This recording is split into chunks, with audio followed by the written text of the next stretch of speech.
Hey everyone, welcome to another episode of the Live Beyond Average podcast. Here with M-Fly, the camera guy, my brother. Again, it's going to be a good episode today. Today we're going to talk about filming hunts. So let's start off. Matthew, for anybody who doesn't know, Matthew's been filming for me since season 2 of Running on TV. Yep. Filmed a little bit in season 1, but season 2 is when you were the guy. I just take over full time, and we are filming season 8 right now. So quite a few years, 7 years of filming. Let's dive into a little bit on like you just getting started with filming, and let's focus at the beginning of this of just filming hunts, because you film a ton of stuff. Right. But let's start at the beginning of this of just filming hunts. Obviously, you got into it by filming my hunts, but you never filmed any hunts before that. No. So, and I remember specifically like thinking when you were filming, like, oh dude, you need to watch some outdoor TV and watch some outdoor films and do these things before you start filming hunts. Right. Yeah, and I'm like, I've never been into hunting as much as you and Dad, and so obviously just off that one sentence, I was like, no, I don't want to go watch a hunting show.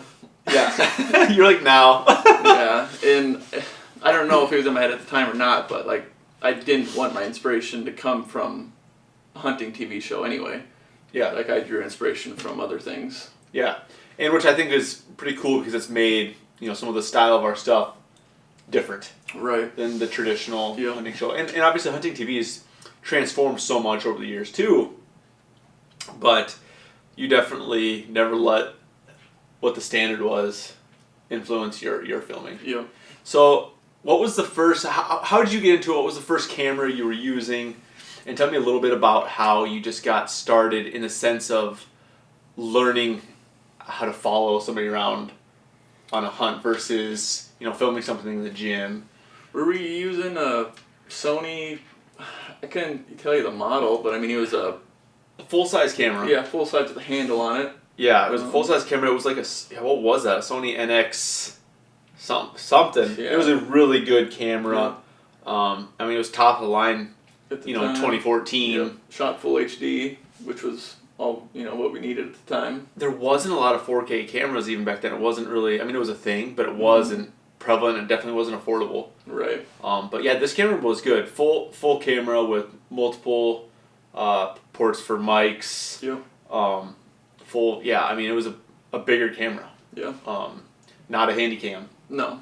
So, but dude, do you remember getting that camera like literally the day before our first hunt?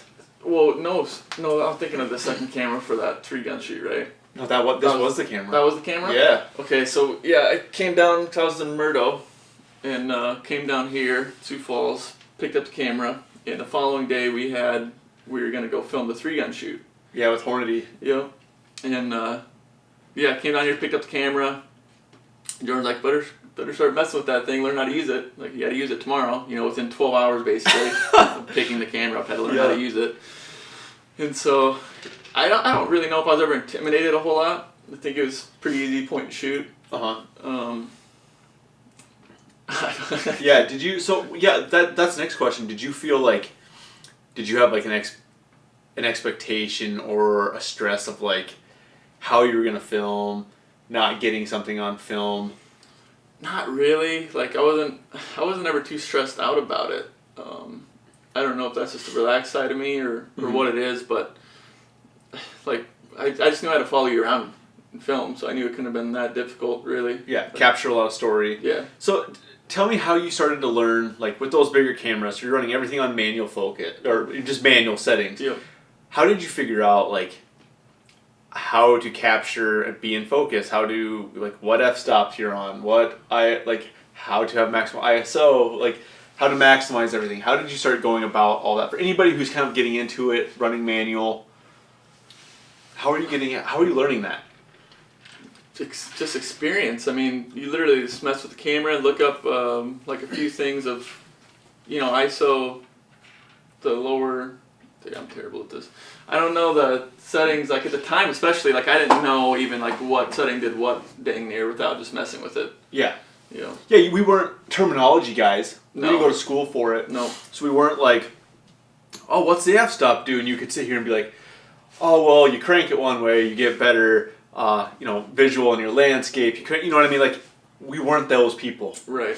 But we knew what settings, as we played with it, you figured out like, oh, there's definitely more crispness to the visual, or the lighting's better, or, oh, I run a faster shutter speed when you're working out and it's not blurry. Like, you just figure all those things out, but we were never, and we're probably really still not guys who are like... Yeah, I still don't know terminology like I, as a cameraman, should. Like, yeah, but you can run a freaking camera and film really good.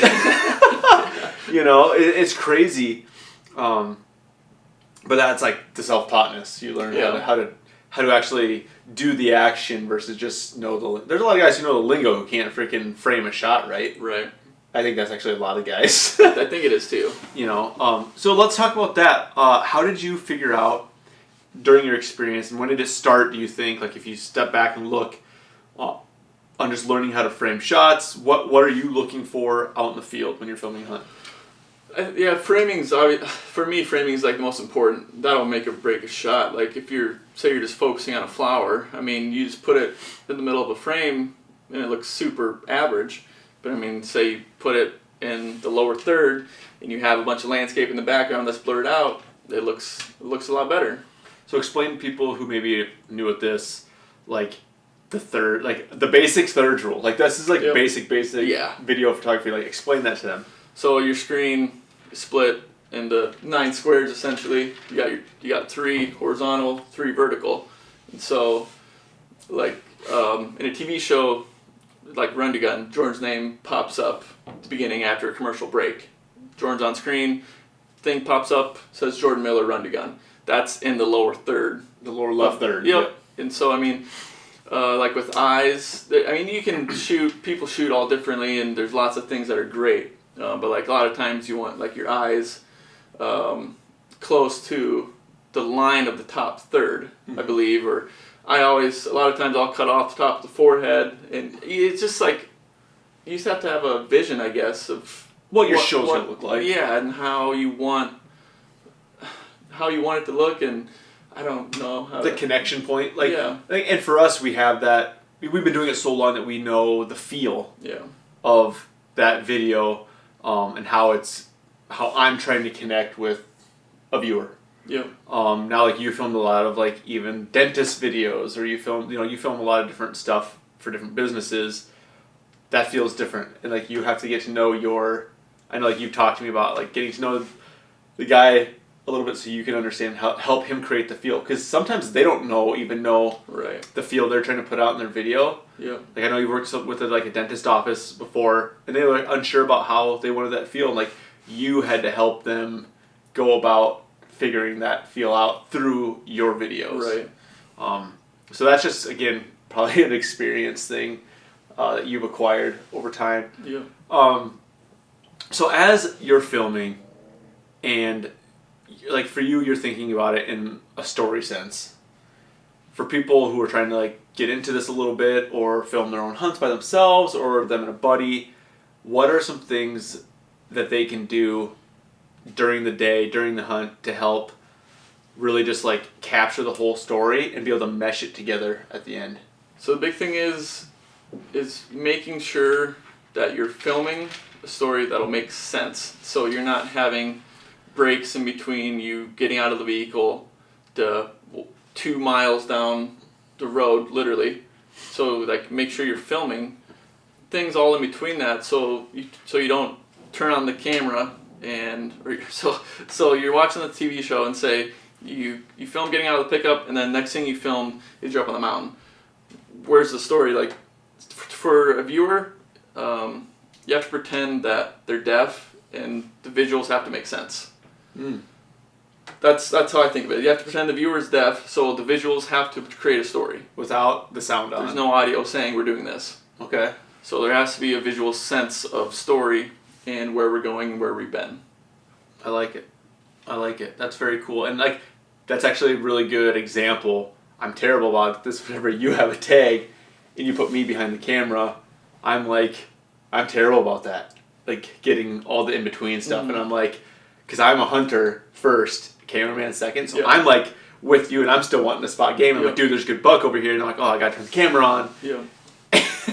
And then I have your little short stories on our YouTube channel, and it's like you crawling up on the deer and shooting. It's like, and it's true. It's like, but where's the beginning? Like the beginning, I skipped, and so where you're like the opposite. You're video first, hunter second. Yeah. And that obviously shows in your quality of work. So okay, so that's one thing. So making sure the story is whole, whether you decide to air it or not, or whether it makes the final edit, you might not have all that in there, but have it filmed. Yep. And I mean, and realistically, it's just a few shots that tells that you went from the pickup to the hill. There's just a few shots in there that, hey, we hiked this. Yeah. Now we're here. And it maybe only take you 90 seconds to film those 3 shots. Yep. But yeah, transitioning. It's a few 6-second shots, realistically, between those 2 points of the vehicle and the hill. So how are you filming those shots to make them look good and mesh all together? So like I'll get different angles is a must, and you have to make sure, I don't know what it's called, but you have to make sure you don't break. Say he's walking left to right, you can't film him walking left to right and then jump to the opposite side and film him walking right to left. Because if you jump to those 2 scenes, he's walking backwards in the next scene. Yeah. So if you're going to do that, you have to get a front shot in between those 2. Yes. To explain that you flipped. Yep. I forget what the term is. It's breaking something. Yeah, we've talked about it in the past when we do the term. We're so bad about terminology. Yep. But that's actually probably one of my favorite rules. I'm a rule breaker, but that one is one I try not to break on when I'm editing. And you make it easy because you don't film it to be able to break that rule. Yeah. So I don't even have the shots to be able to put in the final edit on the ones that I'm editing. So like when you're looking on the screen, watch a show. If the guy is walking from the right side of the screen to the left side of the screen, in those next coming shots, that sequencing, like, they should all be moving right to left. Yep. You don't want him walking from left to right. Right. And you can do it, confusing. But it's just, it's not easy on the eyes. Yep. It's not flowful. Yep. And that's something as a viewer, like those little things, like shows that are fun and easy to watch, you'll never even know or think about it. No. You probably never thought about it before, but it's because it was put together well. Correct. And it's flowful. Correct. Shows that aren't that fun to watch and you're feeling uneasy, they're probably breaking a lot of those rules. Yes. You don't necessarily know what those rules are. But it's uncomfortable to watch. It's just uncomfortable to watch, or that even for me, like we'll get into like the sequencing. Yeah. That's actually probably one of the toughest things for me now that I know what it is, and like I figured out like, oh, that's why I don't like this specific video, is when sequencing's terrible. Mm-hmm. So talk a little bit about sequencing and what you do when you're filming to make the edits easier for me or for when you're editing. Mm-hmm. Talk about the sequencing. So a lot of things go into sequencing, but like another thing is I think some editors follow rules. I don't follow any rules with that. But like the thing is just to mix up your tights, mids, and wides. Okay. Like I like my tight shots. I love them to death. And I love a good wide, but like it's just mixing up those while you're sequencing. So you have say you have 2 tights, so then you want to go to either a mid or a wide. So what's a tight? So tight would be if I had the camera right in your face, really zoomed in on your face or your feet, just a really zoomed in shot of something, or a really tight shot of something. Okay. And then a mid, it's just kind of that medium ground. Yep. So like your whole body's maybe full frame, or like I'm on a whole bush. It's not a real tight shot, but it's not a giant landscape shot. Okay. So it's just a middle of the ground shot. Okay. And then the wide is I'm all the way backed out with the zoom, and you might be in the distance, and I have a whole lot of landscape in the shot. Yes. And then within that, you have variations of every one of those. Like you have ultra tights. Yep. You have, whether it be, a rack focus, change of focus within a mid, or a pan wide, or, so you have all these variations of those 3 main ones. Yep. Okay, so then how are you putting those together? It's just, it's just creating a flow. It's creating a sense of easiness on your eyes. Just making sure your story flows together. It's easy to watch. You're not it's like a sudden break, or you don't have 5 tights in a row. I think that's the big one. Because it's just, and same thing with like slow-mo. like say you're shooting some slow-mo, like don't put, it's just, too much slow-mo is not a good thing. I agree. And it's been used, and that's just our opinion, because Yep. it's heavily used nowadays. Yep. And slow-mo is great. Oh, we It's love our really fair share of slow-mos on Yep. certain things too. But it gets a little slow to watch, and it breaks the sense of realism. It'll actually make the viewer feel like they're not there. Okay. I agree with that. So there's some shows now that like the whole show is slow-mo except for the voiceover, which Yeah. obviously is not slow-mo, but the voiceover and then the actual like kill shot. Yeah. But that's just like filled with slow-mo. Yeah. It's So interesting. You want to create a story and a sequence that really pulls the viewer in and makes them feel like they're there with you. Okay. So I mean, just like when when we're on the field and I'm filming, you do the interview and you tell us how it's a cold morning and that we walked up here and our feet hurt, or like we had to bundle up. Like just telling the story itself too, that is the same as making them feel like they're there because you're explaining it. So it's a mixture of dialogue and visual. Okay. Awesome. All right, so that's filming the story portion and lining it up in the post, in the post edit, and doing your work in the field with the camera. So the post edit is everything you need, Yeah. and it's there and it's simple, Yeah. right? And a lot of guys, I think, forget about like do the work out in the field first, and then it becomes. And it'll make your editing a whole lot easier if you have all the shots you need. Yeah, and I've noticed you even like one thing that you do really well of, because for years I did all the editing until you really just like, I learned that Matthew could edit and do it a lot better than me. So one thing like reviewing all the footage is that what you would do, and I don't even know if you probably know you do this, but like let's say you get a shot and I'm kind of like walking in a foreground and you have like, let's just use a flower, or some nice like prairie grass in focus in front. You'll grab that shot, with maybe like the sun in the background coming up, but then you'll grab the same shot at a different, like you talked about, tight width, tight, mid, wide. He'll grab a similar shot with that same, prairie grass, wherever, but grab it in like a wide or a mid or a different angle. That way it's like, 'cause sometimes, and that makes transitioning, I think, really easy on the eyes too, because you might want to show that, but be like, and it makes that visual look of like, oh, they have multiple cameramen out in the field. Yeah. And like that's one thing that he's always like, that's always impressed me, I think, most. And I've had compliments on it. People have brought it up in some of our shows. Is like, oh, do you have like 2 or 3 cameramen? Because he runs around sometimes, like when we're not like necessarily when we're stalking an animal, but like all that pre-stock where we're hiking in. He'll be like, I'll look back to talk to him, and he's like a quarter mile up on this ridge getting a wide, or he's like another 300 yards over here getting a shot of something that he saw. And so like there's all these shot sequence, and it's like, oh dude, but that other shot just came from there, but there's a shot from here. Yeah. And it makes it that appeal of like, oh, this is a big production. Right. And so that's one thing I've always been impressed with you is like the amount of extra miles or footwork you put in by doing some of that and getting those like B-roll shots that just bring the whole film together. Yep. So I always say Matthew does the work of 2 cameramen and a single cameraman. It's pretty cool. It makes the stuff really neat. So let's get into now like the hunting portion of filming, because you're filming but you're also hunting. And I've worked with guys in the past that are hunters first and cameraman second, which I think have made it tougher. For sure. The footage isn't as good because they want to be hunting. Yeah. Or they're looking at the game via eye to animal versus lens to animal. Yeah. And I think that's definitely one of your strengths, is that you're able to focus on the film. Yeah. And like go tunnel vision, nothing else around you, and Correct. It's you and your camera and your storytelling. So let's get into that portion, like from where you started in season 2 to where you are now. We have a good example of our stock just a couple days ago on a mule deer. Just tell me about a little bit what's going through your head as maybe I spot it. Let's go from the beginning. I spot something. I'm glassing on a hill and I spot some animals. Like where are you going? I know I have to tell the story with the camera. So Jordan spotted him, so I have to get footage of where he spotted him.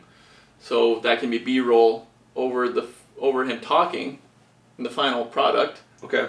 So, because the shot doesn't want to be you just talking all the time. Yes. When you're saying, hey, we got this deer bedded up over here, in the sequence, that B-roll shot of where he's bedded up is going to be right over that where you're talking. Yep. Like, it just, like, when you're talking with the interview, you need that footage of what they're saying to be over top of it. It's much more appealing than just looking at your face. So you're listening. Yes, it's true, and that's pretty hard to beat. But like, it's true, and so like as a cameraman, you shouldn't just be filming. You're listening because there might be shots in there where you're like, oh, I haven't gotten that yet. Exactly. I need that. And obviously, like the phone scopes and stuff has helped us with a lot of this because a lot of times, as a hunter, I already have my spotter out and I have my cell phone on with the phone scope, and I'm filming through the spotter on an animal that's 3/4 mile away, mile and a half away, and you know that. That's a dang long shot with the camera. I don't have to focus on the animal right now. Yeah. I can just film the hunter in gathering all of that story. Yep. And so that's definitely eased some of the. We didn't always have that. Yeah. You know, that's a great tool now that we have. Okay, from there, so we're sitting there talking about the animal. From there, we're going on the stock. So I film him packing up, showing that we're getting ready to leave, go after the deer or the animal. Film some of the journey down. And then, when we get closer, the biggest thing is not making noise, which is tough if you have a heavy tripod or a metal tripod. So, like, investing in a light carbon tripod that's preferably not metal is smart. Does it clang? It doesn't clang like our current one does. Yeah. And talk about the benefits of both. Heavy tripod. We deal with a lot of wind here in South Dakota. Yep. So we opted for a freaking heavy tripod. Yeah. Because it's not... When it's windy, there's less shaking to the film. Yep, doesn't move. So it's great for that. Yeah. Yeah. But yeah, two other things that sucks for is carrying it around. Yeah. Which you've carried that thing endless miles. As many miles as my boots hit, he carries that tripod. Yeah. That's hundreds of miles, yeah. And actually, you look back from season 2 to now, over 1,000. It's over. We put on, 300-400 miles a year a lot of times on these hunts. Yeah. So it's a lot of miles carrying a beastie tripod and a beastie camera. Because our camera's not small either. No. We don't carry. Giant. Yeah, we don't carry a little camera around. Yeah. So going from there, you're talking about not making noise. Correct. So take it over. Sorry. So we start the stock, and I'm just making sure that I'm capturing the sense that we're being quiet, we're creeping real slow, not just camera on at the last second to film the kill. So again, that entire story. So just making sure you get the whole story. And you probably won't use much of it. No. But you gotta have it. Yeah. Okay.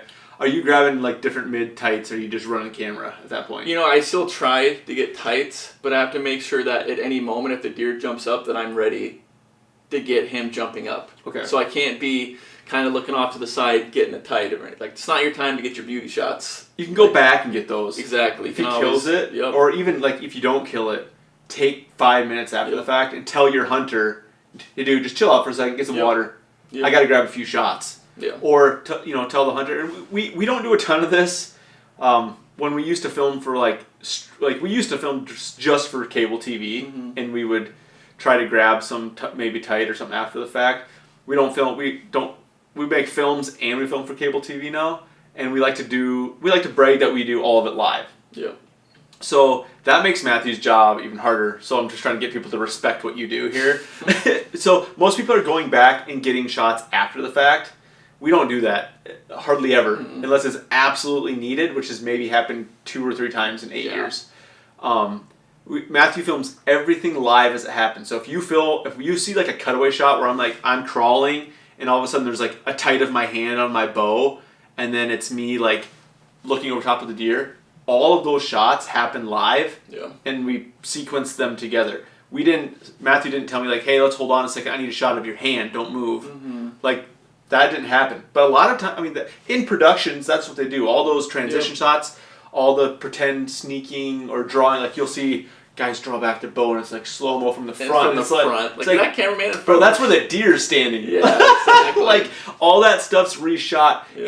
And I get it. They're making storytelling TV to be beautiful. I get that. It's not appealing to me. No. And I'm not dog crapping on anybody's work because I respect that anybody who has a show out there or putting a film together, they're doing it. Yep. So good for you. You're not talking about it. You're doing it. I'm not crapping on that. It's just not my style. Yeah. So we don't reshoot any of that. So everything you see happens live, which means Matthew's working 2 or 3 times as hard as the cameraman trying to gather all this in a short amount of time. So we're on the stock. Matthew's trying not to make noise because this is the point where your hunter, I mean, we're talking about us, but like if it's you guys are hunting, your hunter's at their most focused moment and high alert and stress. Yeah. Like they want to kill the animal they're stalking. Like we'll use my mule deer hunt a couple days ago as an example. I'm within, at this point, 10 yards of a mule deer on a badland, over the top. Matthew's behind me, and we have to drop down it's like a double staged badland. So we're on the very top of it, and Matthew's filming, and I'm like, do I want to drop down one level or do I want to stay right here?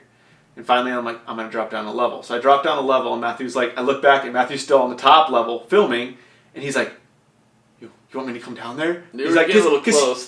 Yeah, because at this point, it's not like we're 100 yards away. We're like, if you go, the deer hears it and he's donezo. We're 10 yards, 12 yards away from this deer. Yeah. I didn't want to hardly move from where I was. Like, you were stressed. Yeah. Like, dude, I got 13 size feet. I'm going to make some noise. Yeah, and you're on dry, crackly, badlandy, rocky badland. Yeah. And so remember, if you're the hunter in this situation, you have a cameraman behind you, remember they're just as stressed as you are. Yeah. And if they're good, they're trying to not make any noise, and they're not trying to mess up your hunt. Yeah. So if you're hiring a guy to do this, or if it's your buddy, whatever.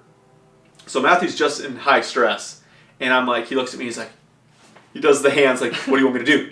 And I'm like, and I actually looked at this footage the other day, and I was like, pointing like, get down here. Like, why aren't you over my shoulder right now?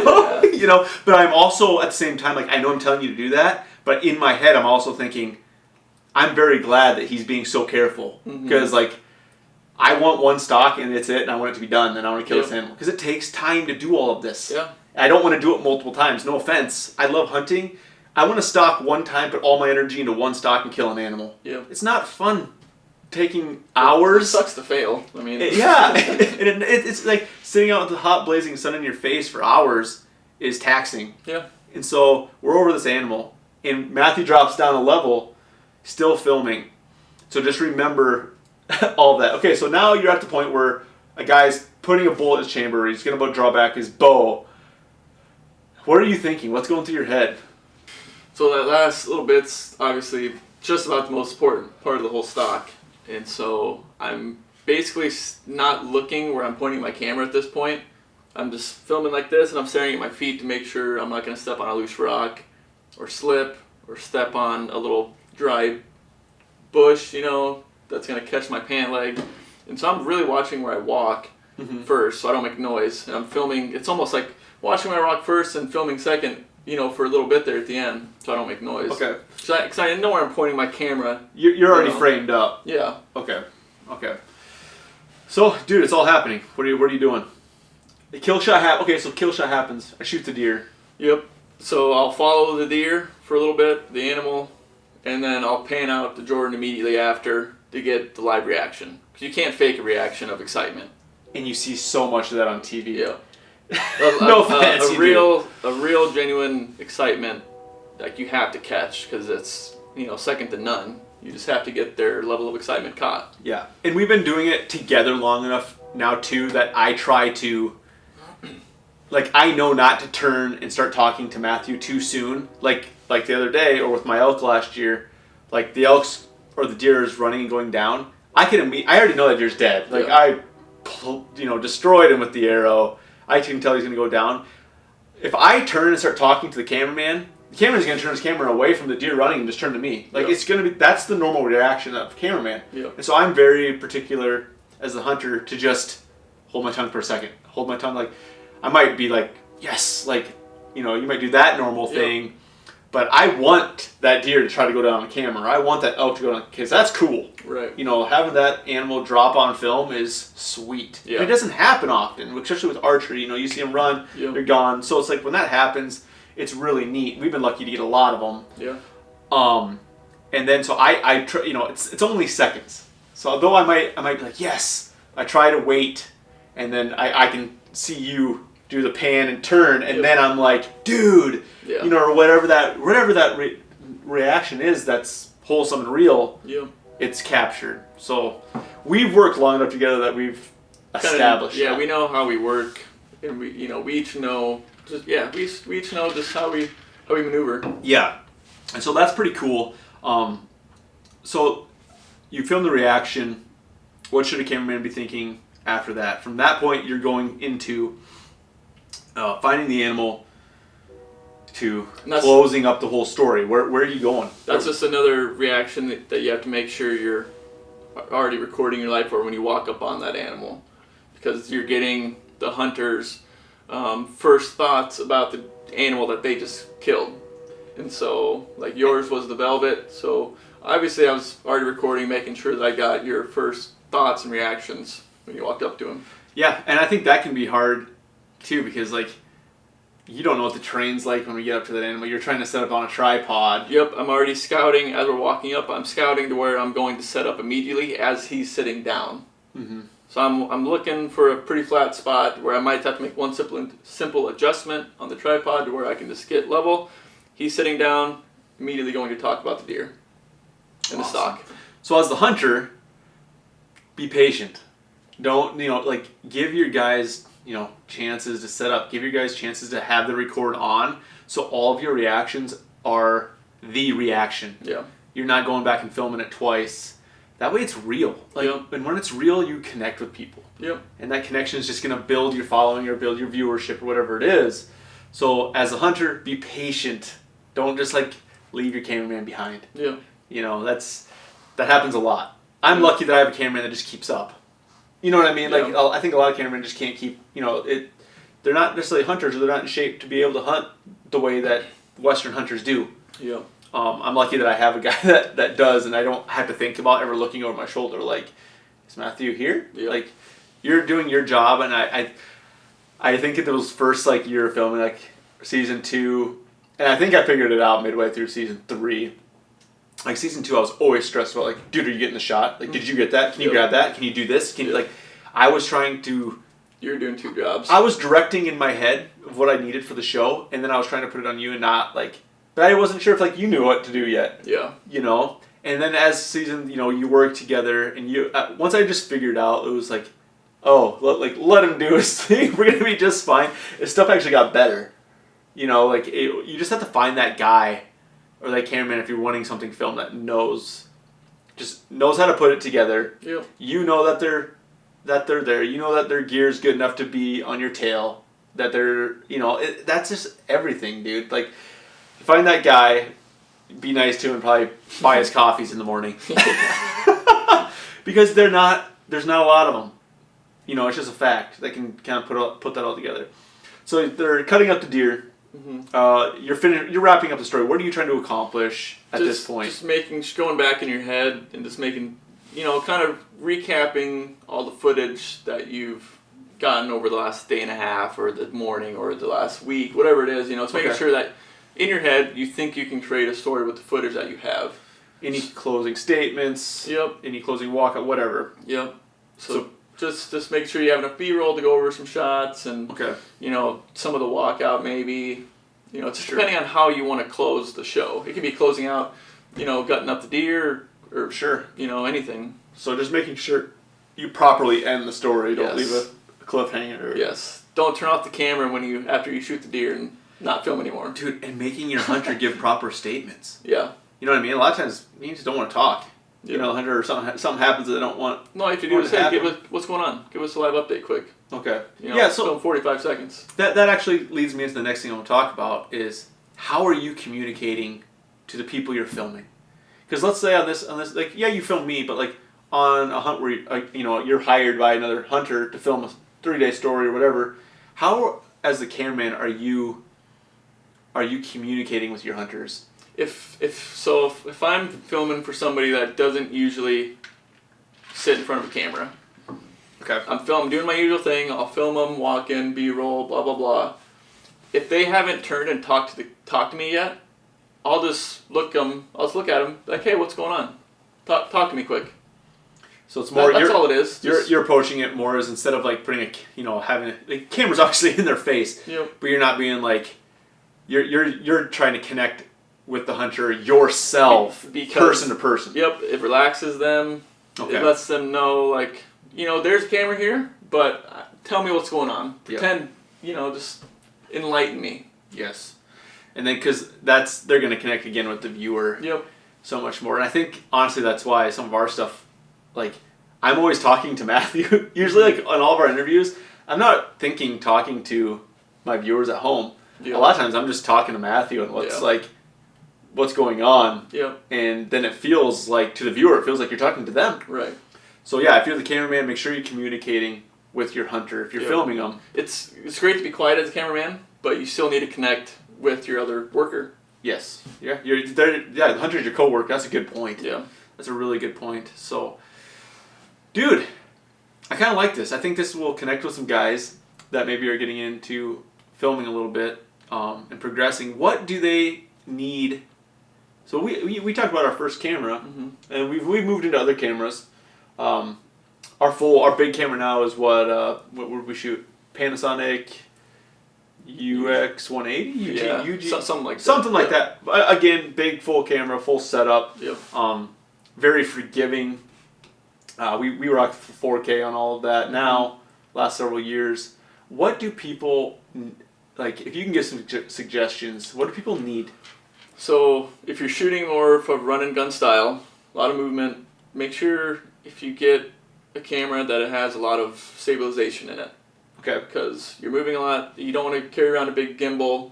So do your research on which cameras have really good stabilization. Okay. So your footage isn't shaky. It'll help that footage stay under control a little bit. A little bit more forgiving. Yes. Okay. And then, if you're going DSLR route or if you're going to go, big camera route, just make sure you have a lot of zoom, for the outdoors. Like, that's all there is to it. You have to have a big lens to be able to reach out, several hundred yards or a mile. Yeah. Yeah. So let's talk about plus and minuses. You shoot both. We shoot DSLR and we shoot, a full-size camera now. Lately, because I've been shooting with DSLR for the last year, give or take, right? DSLR, in my opinion, well, it's a lot lighter, so it's a lot more fun to carry around. Yeah, especially on the backcountry hunts that we're doing. Yes. So DSLR, that's plus. I think the colors are richer, obviously. Okay. The pain in the neck side is you have to swap out lenses, to be able to reach out at a distance or be able to get a close up. The good side about our big camera, our Panasonic, is that it's an all-in-one package, but it doesn't shoot as crispy as the DSLR does. Yeah, the 4K is stupid unreal, and the depth is amazing. Yes. Yeah. The depth within the shots are unbeatable, I think. Yeah. And yeah, that, like, the fact that you can be beside me and shoot just my face and shoot a deer that's 600 yards away from the same spot is valuable. I mean, something you have to consider as a cameraman, making your life easy. Yeah. And fast. It's just a fast weapon. You can get everything. And they are in my opinion, they're pretty forgiving. Yeah, it is. For most, and the heavier is good for wind. I mean, it's a plus. They both have their pros and cons. Yeah. What would you go with now if you had to start from fresh? You filmed all of our seasons with a big boy camera. We're talking about moving into something a little different this coming year. I think I would go immediately to DSLR. Yeah. I think so. You just go the light route. Yep, and just buy 2 lenses, one big boy to be able to reach out, and one closer. Yep. You just deal with swapping out and not destroying your sensor and Yeah, exactly. Again, plus and minus. But you're always gonna have a stress of having a camera and ruining it. Yeah. You don't want to ruin a camera. Matthew's ruined cameras. I have. Let's give that little story. We were on a shoot down in California, and we were on the beach. Yeah. And I was in the water shooting inland, and I had a wave come up behind me. Just a rogue wave. Just a random wave and just a dull moment apparently. Just kind of forgetting where I was maybe, or I was just trying to get a specific shot. First day of a week shoot. Yeah. And oh man. Yeah, we came up and hit the camera from behind, and that was that. Yeah, and if you've ever ran one of the big full bodied cameras, they have vents in the back. Yeah. It wasn't waterproof. Yeah, water goes in those vents and it destroys your camera in seconds. Yeah, it wasn't good. So yeah, I mean, obviously, The footage was saved, luckily. Footage was still all good that we had. So yeah, it's take care of your camera gear, right? And dude, it's just the risk. Like, I've come to that risk. I've come to that know that, hey, you're out in the elements. The fact that we've only destroyed one camera in 8 seasons, in my opinion, this ain't good. Pretty good. Yeah. Considering the miles we put on. In rugged country. Knock on wood, like no broken lenses, no like. Yeah. It's just crazy. It's crazy that we haven't done more, but we take care of our stuff though. Yeah. We keep it covered up. We keep it out of the elements. I mean, dust is probably one of the worst things. Yeah. So it's just one of those, you just keep that thing blown off. And a good case or a good bag is worth investing into. You know, a water resistant bag. That way if you have it on your back and it starts raining, like, it's not going to get destroyed. And that's a hard thing because you already invest. It's tough because it's kind of like buying an expensive gun and putting a cheap optic on it. Yeah. Guys do it all the time. They spend $3,000 on a rifle and then put a $400 scope on it because they've already spent so much money that they feel guilty spending more money. Yeah. And that's how it is with camera gear too. You spend so much money on the camera gear and then you get to like buying a Pelican case or buying a nice backpack or the proper gear for the backpack and you're like, oh, it's $500? Oh, and then you go cheap route and you're just not putting the protective materials around it that you should. Yeah. So like, don't skimp when you get to that point. Build it into your package and see what that total cost is going to be. Yeah. So let's do this. Let's talk about sound because we talked about the visuals the whole time. What are you doing for sound? Because obviously on hunts, the hunter's always whispering. There's wind. Like that's a tough element. Yeah. So what are you doing for sound? So we run a Sennheiser mic on the hunter. To pick up, their whispers, make sure, and I always monitor. I'll run my headphones into one ear. I've had people ask me so many times, like, are you listening to music while you're out there? I'm like, no. So there's a lot of pictures where I got one earbud in. Yes. And it looks crazy if somebody doesn't know that's what I'm doing. And you see a lot of guys rocking like full headsets. Yeah. Why do you choose a single earbud versus a headset? It's easy to rip on and off. Yeah. Like, it's just light. It's not an extra bulky piece of equipment on my head. That's all there is to it. I don't need a giant headset to know what I'm hearing. For me, whenever I've ran the camera and I rock your little single one, I actually like it because I can hear real time out of one ear and hear your voice if you're whispering in the opposite. Yep. That's why I like it. But so we run Sennheiser on the hunter. And then I'll just run a shotgun mic on the camera as well to pick up, the outside noises. Okay. The world noises, essentially. Awesome. It's the toughest thing creating outdoor content is because the wind blows. Even a lapel mic, wind can affect. Yep. There's a lot of whispering, and you can only jack up audio so high before it sucks. Yeah, it starts to distort maybe. Yeah, I've gotten to the point where like when we're on stocks, I don't even try to hide the lapel mic anymore. I just literally take it and I'm like, put it up to my mouth and I'm like, so we're 10 yards. Yeah. We're 10 yards from I just whisper into it so it's direct sound. Yep. Because I'd rather have that good quality or better quality than like can't hear it with wind overlapping. Yeah. But sound is huge too and sound's expensive. Especially in editing. Like your post, like sound design is so important. Yeah. Having the right background music or track, build up to sound effects, whooshes or whatever it is. Like sound design is underrated and super, super important.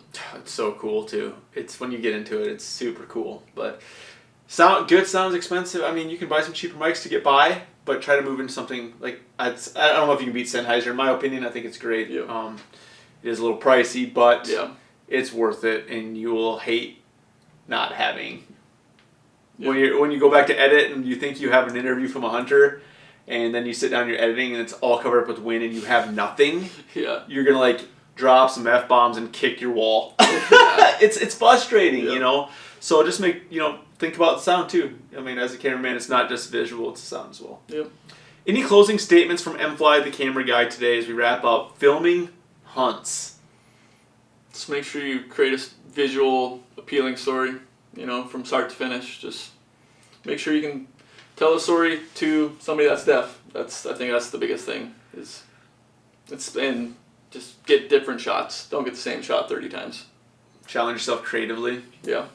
Yeah, and draw inspiration from, whatever inspires you, whether it's music or movies or a TV show or whatever it is, find something that you kind of, just that excites you. Sure. Find something that excites you and get inspiration from that.